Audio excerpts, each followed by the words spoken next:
So the key question is, what happens next time that there's a non-state armed group attack on India that inflicts civilian casualties, military casualties, civilian casualties, or both? Now, of course, the relationship between the military and the government in India is very different of that between the military and the government in Pakistan. And I know this is a gross oversimplification, but it seems as if in Delhi there's more of an air gap. But I think there will be in Delhi cool-headed and professional military strategic planners. And they will certainly be seeking to agree a strategic aim.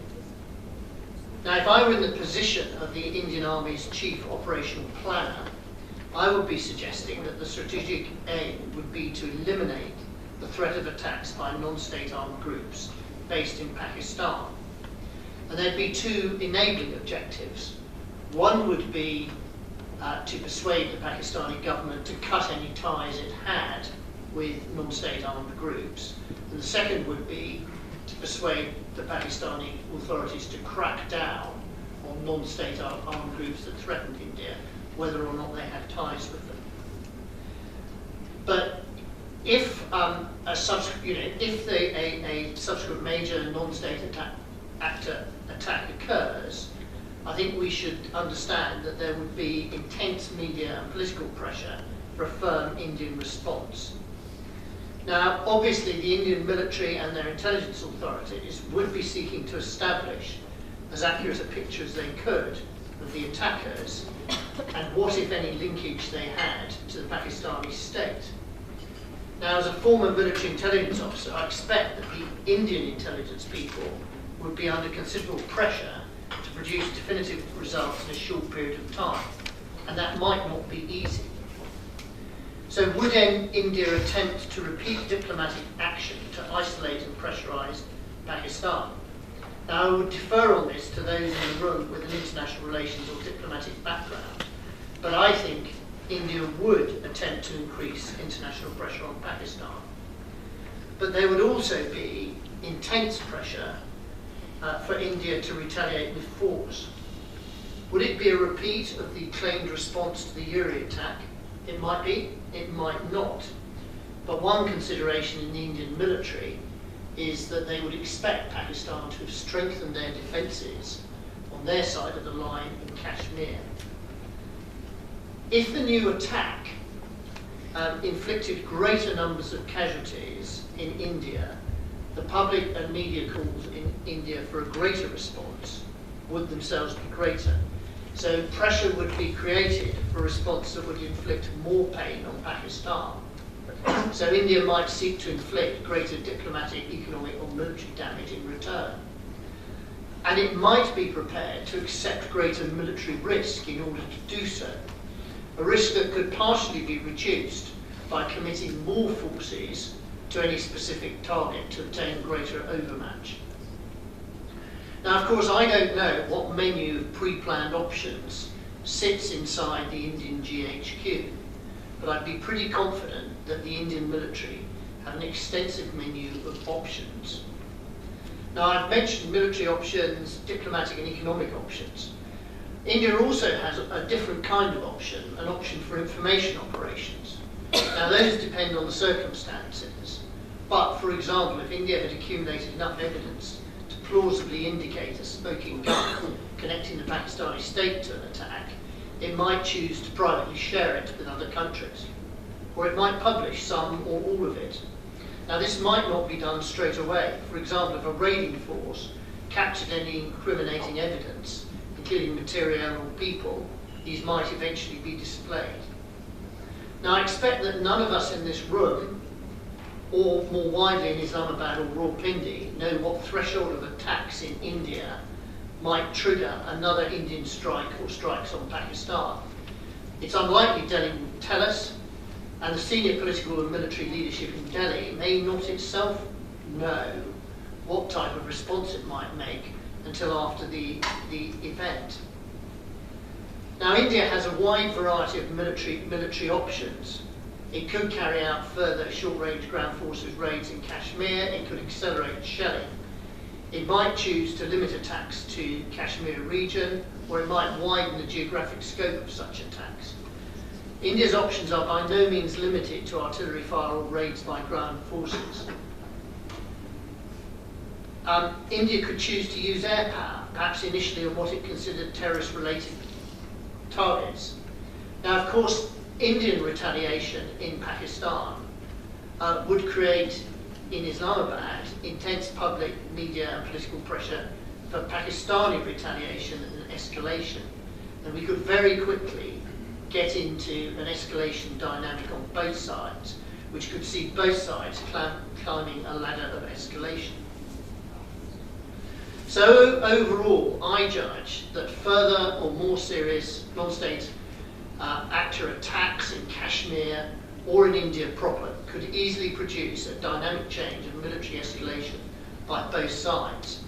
Now, how could this be slowed down or broken or reversed? Well, it could be by direct communications between the Indian and Pakistani authorities. But of course, this is probably very difficult as the temperature rises. It could be communications and negotiations through a third party who has confidence of both sides.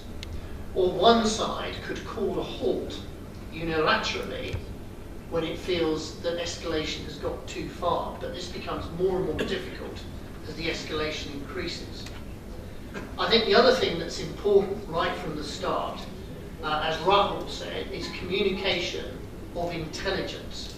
For example, if there is a non-state actor attack in India and Pakistan has proof that the actors who committed this had no linkage with Pakistan state agencies, Pakistan could attempt to de-escalate by providing this information to India.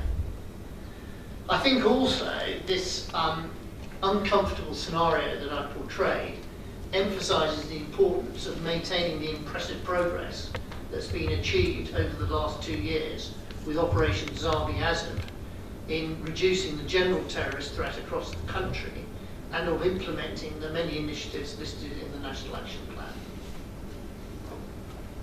Thank you. And the final speaker in this session is Dr. Hasan Askari Rizvi, who is an independent political and defense analyst. Professor Rizvi was a visiting professor of Pakistan Studies at Columbia University's School of International and Public Affairs from 1996 to 1999, and Allama Iqbal Professor at Heidelberg University, Germany from 1988 to 91. He was also a professor of political science at the Punjab University, Lahore. You have the floor, Dr. Rizvi.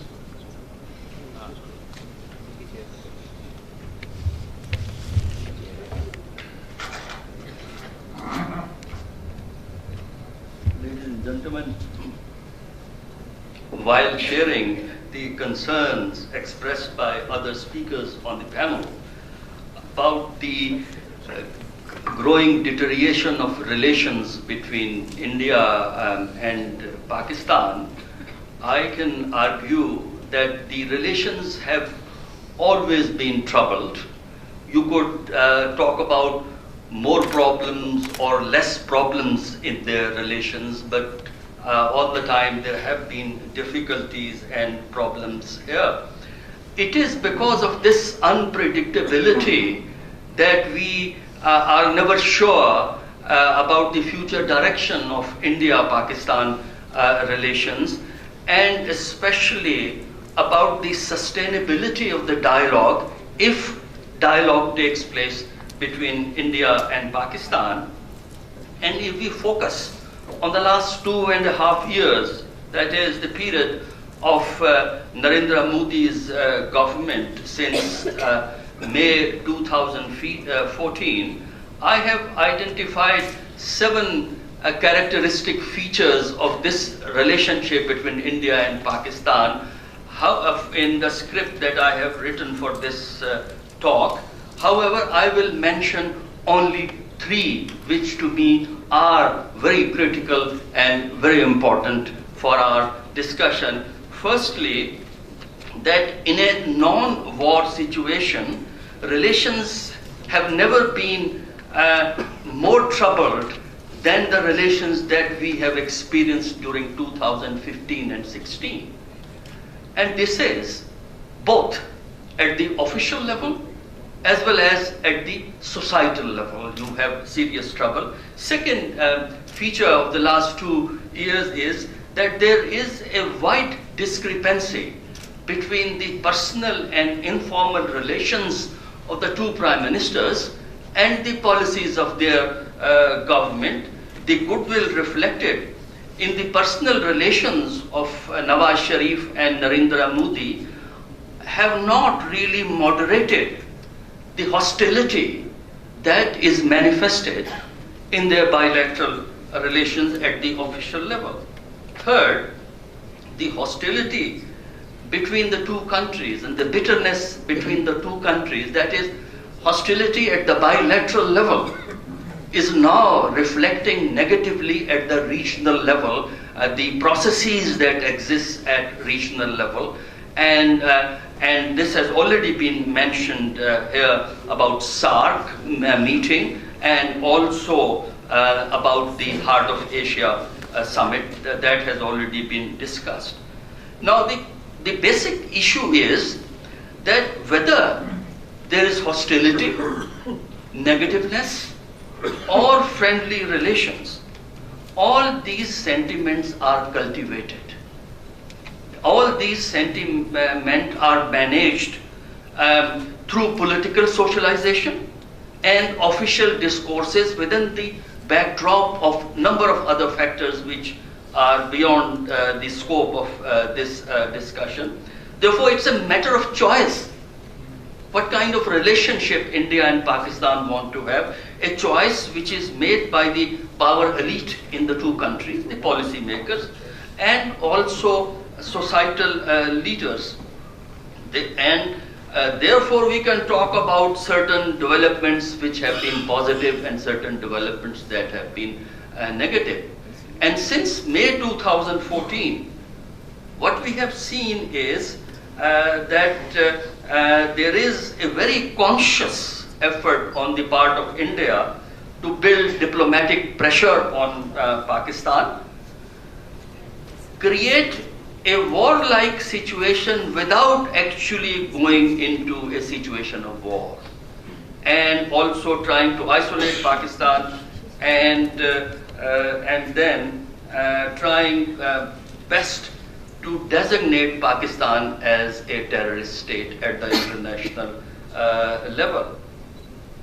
Therefore, if India and Pakistan want to improve their relations and interaction, they will have to make a conscious decision to review the objectives that the two governments are pursuing at this time, and also the strategies which have been adopted by the two governments, especially by the Indian government, since Modi came to power. As has been mentioned by other speakers on this panel, that currently India's priority is countering terrorism. And India is emphasizing time and again, address terrorism issue first, then anything else. This sounds very familiar to me, because there was time when Pakistan used to argue, settle Kashmir first, then any meaningful dialogue with India. But now, Pakistan is arguing, and rightly arguing, Kashmir and other problems.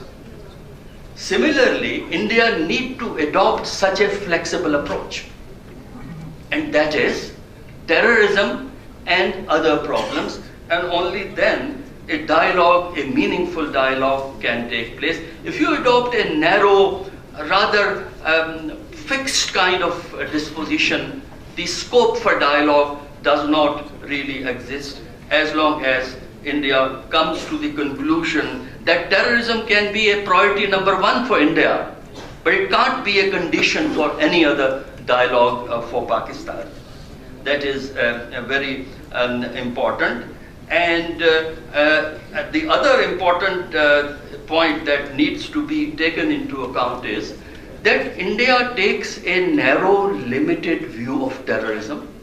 Pakistan takes a comprehensive view of terrorism. I say India takes terrorism in a very limited sense, because for India, countering terrorism is simply dealing with Jamaat-ul-Dawa, Lashkar-e-Taiba, Hafiz Saeed, or Jaish-e-Muhammad, Maulana Azhar, who is chief of that organization, and sometime India may talk about Hizbul Mujahideen. So that's all India's canvas of terrorism in relation to Pakistan. Whereas for Pakistan, terrorism is a more comprehensive threat. And these two organizations, or you could say three organizations, are part of a greater problem of